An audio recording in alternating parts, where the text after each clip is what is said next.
Welcome to Greek Geek Weekly because preparation is for nerds. And I did promise we would explain a little bit why I'm reading Greek without preparing or doing any homework on my end, and then subjecting it to you on the internet. And this week I have a little story, a little anecdote to kind of explain that. A couple years ago, I was asked by a student, Dr. Keen, how long will it take and how much work is really required for me to become fluent in Greek like you are?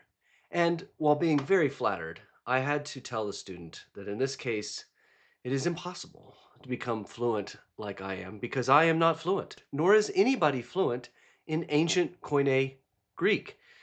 The reason why that's the case is not because we're not studying hard enough. It's not because knowledge is elusive. It's because Greek is no longer a spoken language. Ancient Greek is no longer a live language. You can become fluent in German, you can become fluent in French, you can become fluent in Chinese. These are all live languages.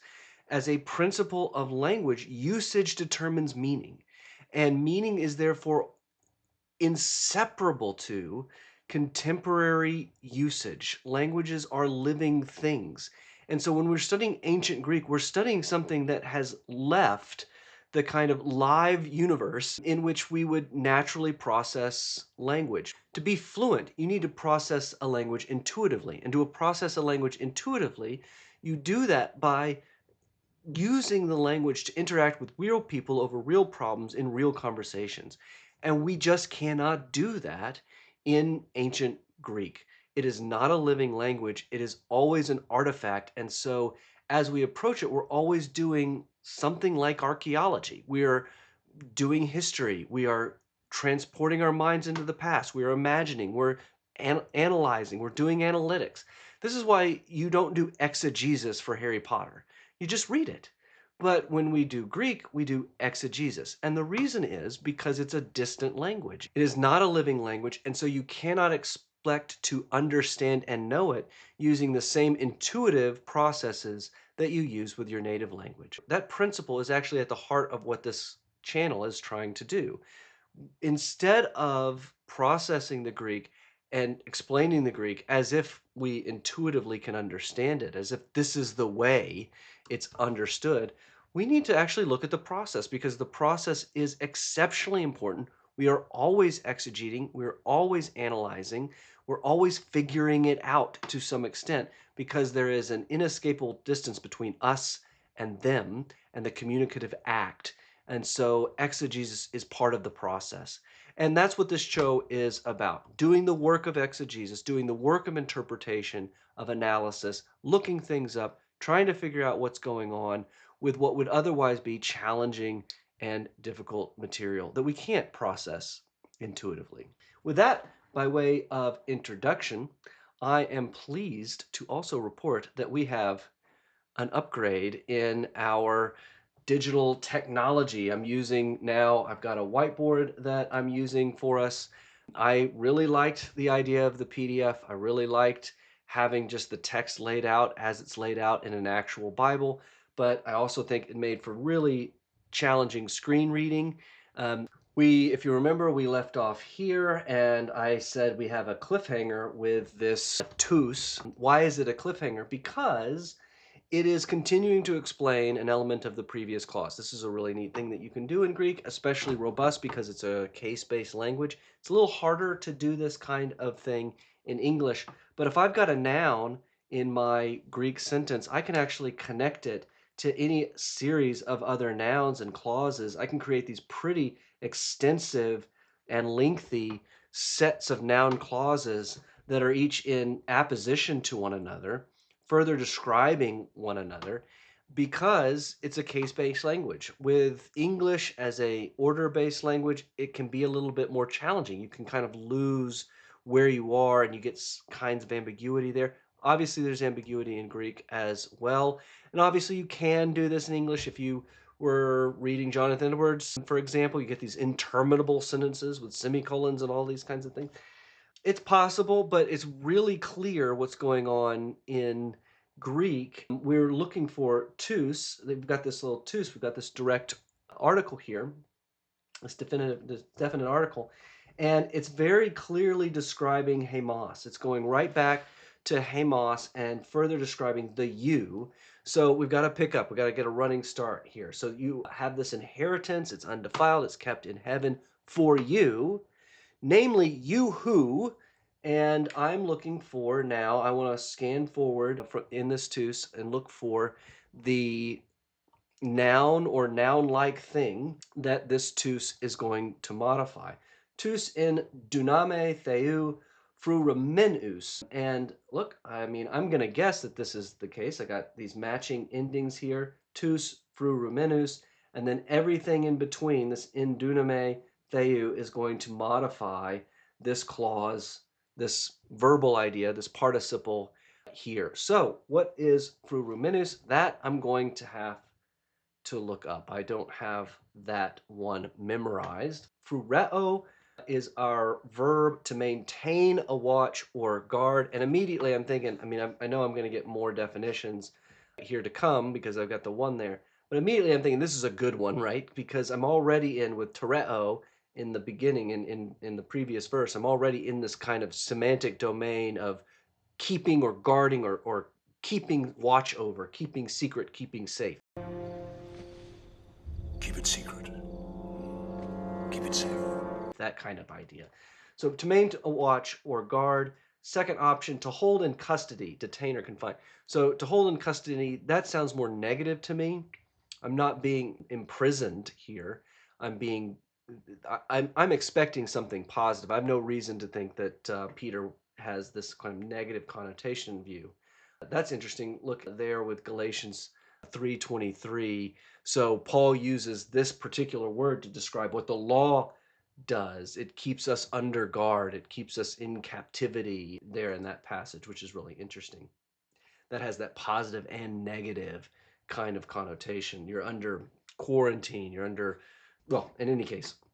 And then more generally, to provide security, guard, protect, or keep. So that's just the kind of more general word. And actually, there's our verse. First Peter 1:5 is listed by BDAG. So that's always a good indication that we're on the right track when it gives us the answer. So probably that more general idea of just kept, guarded, protected. So this is cool. The inheritance is kept, and then you also are kept. You are kept in duname theou, probably agency there, by the power of God, through the power of God. You are kept for, or, oh, look, again, we have a verbal idea and then a series of prepositions that modify and further describe that verbal idea. It's like Peter likes this kind of thing. So you are kept in the power of God. You are kept through pisteos, through faith. You are kept for a salvation etoiming, ready or made ready. You know, that it's prepared, a salvation prepared, apokalupthenai. And here I might want to pause for a minute. Apokalupto is our verb, aorist passive here, to reveal, to make known. It can be a technical term for a genre, but that's clearly not what's going on here. So apokalupto, to reveal. So a salvation that is itself ready to be revealed. It's made ready to be disclosed in Cairo eschato, in or during the last day. So here, I think this idea of readiness, so it's a salvation that will be. Peter is pointing to the future. It's not a salvation that we have. I mean, we do have this salvation, but it's also a salvation that will be revealed. It's ready to be revealed. It's prepared, but the revelation hasn't happened yet. So it's a salvation that is to come. And when will it come? It will come in the last day. In ho, in which, and I got a relative pronoun here. Relative pronouns are cool because I need to do two things. I need to find its function within the sentence. That's actually easy in this case. It's not always easy, but it's easy in this case because it's the object of the preposition in. So in which is my kind of gut translation.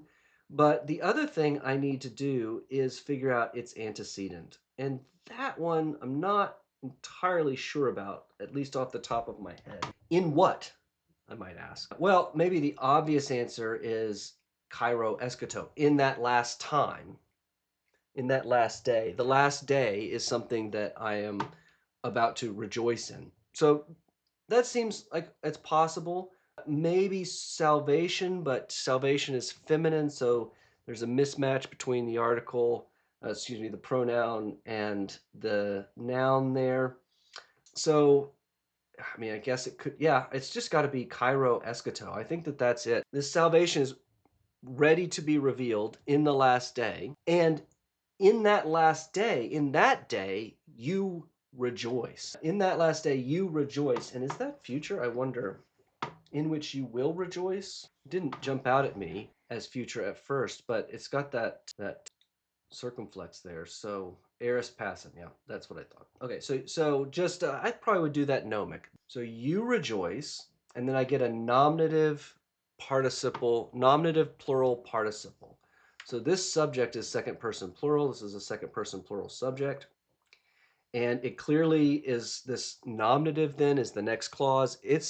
This is another one of those sort of positional kind of things that Greek can do. I'm just further describing the subject of this second person plural. You, mourning, well, let's look up lupathentes. From lupeo, to cause severe mental distress or emotional distress, vex, irritate, offend. You, so those who are offended, those who are irritated, or second, to experience sadness or distress. Well, I need to kind of figure out, I need to read the rest of the clause to figure out which one of those is best. But I'm going to go with, I'm going to assume that it's this second one, the sadness, distress. So the you who is rejoicing previously, you rejoice in that last day. That same you is lupathentasing, is sorrowful, is being sorrowful in poikilois parasmois. I'm going to ignore these little bitty words here and just goes because got the low hanging fruit here. You who are sorrowful or grieved in poikilois various parasmois trials or temptations, probably trials here. So in the last day you rejoice, although you are grieving, you grieve these various trials, allegon arti eideon. And I think what we've got here is just three independent descriptives of this grieving. You grieve, well, allegon arti could go together. You grieve a little bit now, and you grieve if necessary. Even though you are currently grieving a little bit, if necessary, now. So these three adverbial qualifiers to the grieving or to the sorrow there that they're experiencing. It's the result of various trials, and it's a little bit, and it's if necessary, and it's now. All right, let's zoom out a little bit and translate the whole thing. You have this inheritance. This inheritance is kept in heaven for you. You, tous, you who in the power of God, you who are kept, yeah, that's what I want to do. You, those who are kept or guarded by the power of God through faith for a salvation that will be revealed in the last day. In that day you rejoice, although you are grieving now for a little while, if necessary, because of various trials. All right, I think that will close up this episode. We're averaging about 2 verses a week here. Post a finalized translation in the comments. Feel free to provide your own. I'd love this to be a spot for discussion and debate, correcting one another. So post your own translation in the comments. And until next time, this has been Greek Geek Weekly.